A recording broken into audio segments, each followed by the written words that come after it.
Amigos, seguidores, de volta para o segundo tempo desse nosso bate-papo muito bacana aqui com o Jonas Malman. E nós tivemos um momento de análise de futebol, ele sabe tudo aqui como comentarista. E agora nós vamos voltar ao Jonas jogador. Quanto tempo tu jogou profissional?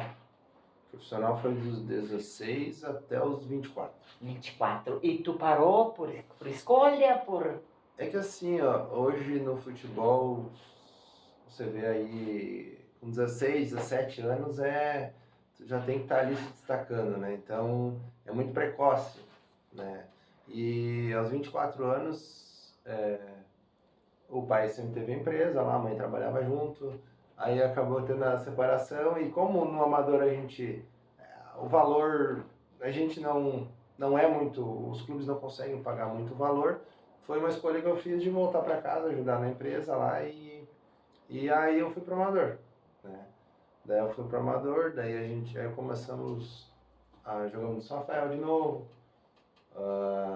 no 25, né? Ali em Cruzeiro eu joguei em vários clubes ali, comunidade. Zagueirão sempre? Ali, a partir dos 14, zagueiro, né? Até então, atacante. Muitos títulos, histórias para contar, sempre tem história boa para contar no futebol, né, no esporte. O pai e o vô, eles sempre faziam times bem competitivos, né? O regional era muito forte na época, aqui os times de Lajeado, São Cristóvão, Carneiro, Campestre, sempre eram times muito bons e sempre davam uns duelos muito bonitos, né? O empate, os times de Lajados vencendo, ou vitória lá, mas sempre por um gol, coisa assim, bem os campeonatos bem fortes mesmo. Então fazia sempre um time competitivo. E aí depois a gente fez o time no 25, São Rafael não participou aquele ano, a gente fez em 2015. No final de 2015 a gente fez o Municipal, daí a gente ficou campeão no Municipal lá. Daí o vô tava junto ainda, aí junto com o Monga lá do 25, o pai também participava, e aí a gente decidiu entrar no regional lá. E para entrar no regional, né, aquela época assim, já era um pouco complicado, porque as comunidades tinham que trabalhar bastante, né, fazer festas, fazer eventos. Para arrecadar fundos. Campeonato de bocha, campeonato de canasta, bolão, essas coisas aí para juntar um valor para entrar no campeonato e fazer um time bom, porque se fizesse um investimento menor, acabava até tendo mais prejuízo, porque fazer um time gastando um valor médio e não ganhar nada, tu acaba nem trazendo público, nem chegando nas quentes, né? E aí a gente fez um time, a gente começou a encaixar mesmo, até a primeira fase era tudo 1-0, 0-0, a gente fez um time bem retrancado, só que o nosso time não estava jogando um futebol bonito, mas também estava tendo resultado. Então, a partir do mata-mata, a gente teve um mata-mata que a gente jogou contra o Cruzeiro de Antagorda. Lá foi um jogo muito atípico, porque o primeiro tempo a gente estava perdendo 2-0, tinha que estar perdendo uns 7-8. Nossa! O Tita fez muito milagre. Daí depois, no segundo tempo, deu uma reviravolta, a gente empatou o jogo, né? E aí, aqui na nossa casa, o jogo da volta, o empate era nosso, né? E aí, a gente tomou um gol aos 2 minutos de jogo e foi chutar a primeira bola em gol aos 45, 47 do segundo tempo. Era um calorão, daí a gente acabou que foi um lance muito bizarro, porque o goleiro pegou a bola, o juiz falou, deu 7 de acréscimos. O juiz falou, falta 30 segundos. E eu sei que o Jardel chutou a bola em gol, e o goleiro pegou a bola, encaixou, ficou quicando ela, podia ter acabado. Ele se atirou no chão, né, esperando o juiz terminar. E o juiz, mais 1 minuto. E aí ele chutou o balão pra frente, a gente roubou a bola e o Jardel tentou encobrir ele e ele espalmou para escanteio. E aí já tava eles terminando, termina. E aí foi o pior cruzamento que o Jardel que jogou no... Fischer? É, Nossa, o Jardel era amigo da rede, velocidade, um belíssimo Era muito jogador. bom jogador, bem completo. Belíssimo Ele jogador. deu o pior cruzamento da vida dele, porque ela passou por cima da... Só que o Tita, goleiro, entrou, ficou na área, e aí ele foi lá no segundo pau, fora da área, ele cabeceou pra dentro de volta, e a bola subiu, eu sei que eu e mais um subiu, empurramos tudo pra dentro da rede ali. E deu gol. E deu gol. E a partir dali Nossa, deu que uma... história! Daí a comunidade tava empolgada, né? O estádio, campo cheio. E aí a gente pegou a Campestre na semifinal. Campestre com baita. Fizeram gol no último do acréscimo acrescentado. Esse futebol tem isso, Tem, né? O esporte tem disso, isso né? aí. Por isso que é bonito, né? Não tem nada Não tem, garantido, né? Até acabar o jogo. tem. E aí a gente foi jogar contra a Campestre, que a Campestre com baita time também. Aqui a gente fez 3-0 neles. E eles tinham esperança grande de ganhar de nós lá na nossa casa, né? E eles tinham um time muito bom, realmente. A gente entrou, porque o time deles era bom, a gente entrou bem preparado naquele jogo porque podia ser surpreendido em casa, né? E aí... Quando o adversário é de qualidade, tu vai mais firme, né? Isso, às vezes é melhor tu ter esse pensamento do que ir achando que tá tranquilo, né? A gente teve mais uma vitória, 6-3. Como eles vieram pra cima, era a obrigação deles fazer gol, a gente soube estar bem postado, né? Daí a gente jogou a final contra o Carneiros.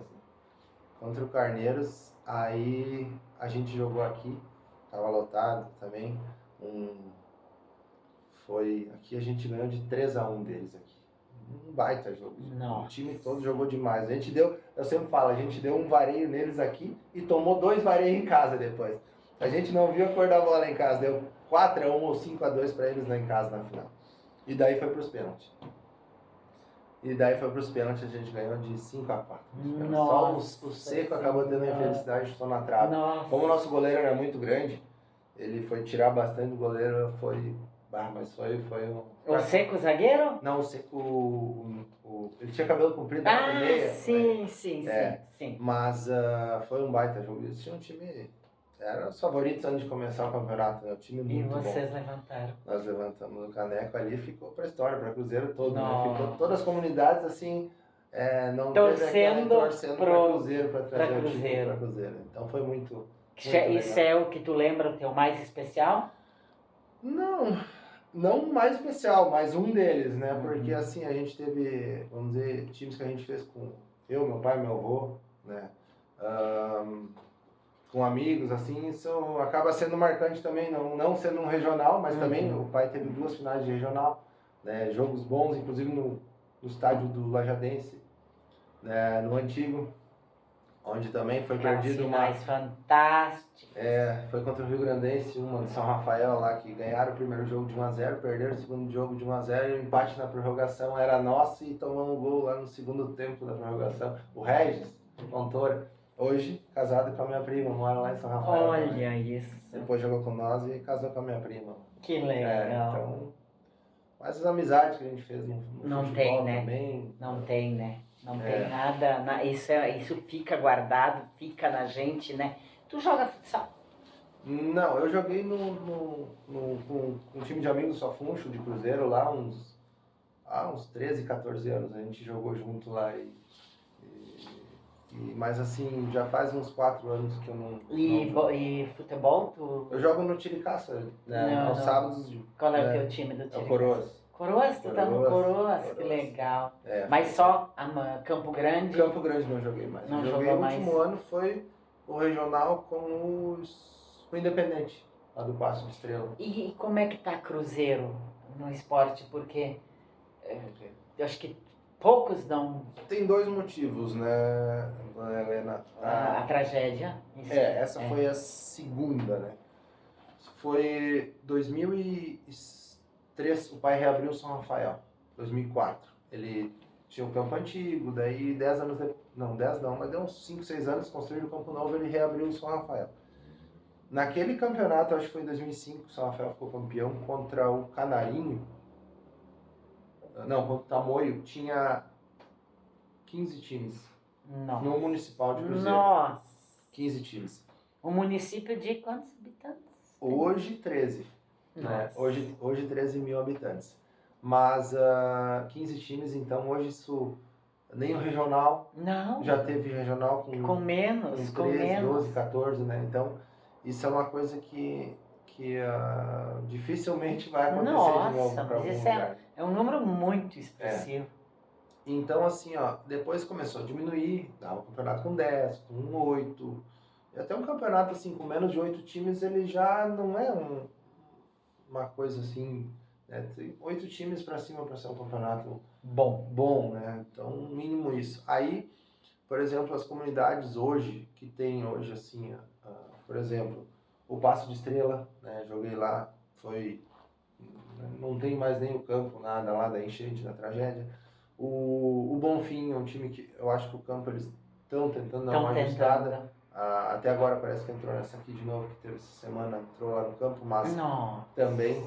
O campo do Cruzeiro eles fizeram de novo, mas também pegou enchente.